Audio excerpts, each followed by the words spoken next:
C'est bon? C'est bon. Alors, deuxième livre, Enquête psychosomatique.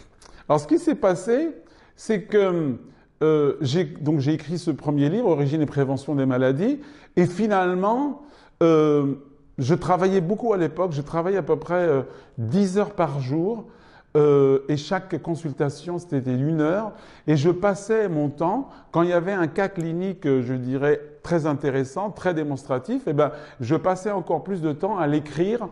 Et finalement, je me suis pris vraiment une passion pour l'écriture et j'en ai fait un autre métier. Enfin, j'avais déjà psychothérapeute, formateur, écrivain maintenant. Donc du coup, à chaque fois que j'avais un cas super, eh ben, je le prenais, je l'écrivais, j'essayais d'expliquer. Et quand j'écris un livre, quand j'écris un cas clinique, je me mets à la place à la consultation. Il y a quelqu'un devant moi, même un enfant ou un adolescent.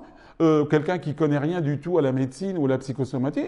Et moi, mon but, c'est de lui expliquer comment ça fonctionne au niveau, donc, je dirais, alors, des boyaux de la tête, comme dirait Coluche, c'est-à-dire comment ça fonctionne, comment on en est arrivé à développer telle maladie ou telle maladie, quels étaient les ressentis spécifiques pour arriver à tel symptôme.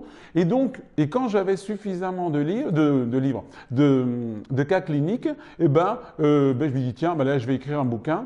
Et les 3 premiers livres, donc Origine et prévention de maladies, celui-là, Enquête et Entretien psychosomatique, le prochain, c'est ce que j'appelle des livres un petit peu généraux. C'est-à-dire que ce n'est pas un thème particulier, mais c'est plutôt plusieurs thèmes. Et là, par exemple, je dirais pêle-mêle, j'ai vu donc parce que je ne me rappelle plus tout exactement. Alors, dans ce livre-là, j'explique le concept de la jarre psychosomatique.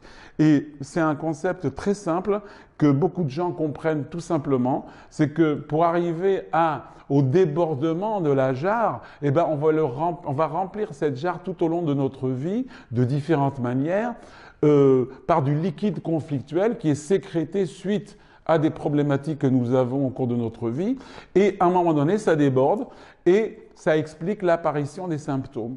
Donc ça, c'est très important pour moi, le concept de la jarre psychosomatique. Et ensuite, donc, j'ai parlé de plusieurs thèmes. C'est un monsieur, par exemple, s'appelle monsieur Bonnepoire, qui avait un problème d'appendicite, donc d'un cancer du cécum, donc avec atteinte de l'appendice. Et donc là, j'explique un petit peu tout ce qui se passe. Problème donc de cystite à répétition, Alors il y a une guérison incroyable dans ce livre au niveau des lombaires, avec une sciatique et avec la psychosomatique. Ça a été vraiment très très fantastique. Il y a des problèmes d'ulcères à l'estomac, des problèmes de thyroïde dont je parle, de cancer des bronches. Et finalement, j'explique un petit peu vers la fin qu'est-ce que c'est que tout ça. Je parle un petit peu du transgénérationnel, des cycles cellulaires mémorisés et surtout donc de l'analyse psychosomatique. Qu'est-ce que c'est que l'analyse psychosomatique, qui est la continuation donc de ce premier livre, Origine et prévention des maladies. Mais, je résume, c'est un livre plutôt généraliste, c'est-à-dire qu'il a plusieurs cas, ce n'est pas un thème particulier, et c'était, je dirais, dans la suite du premier livre.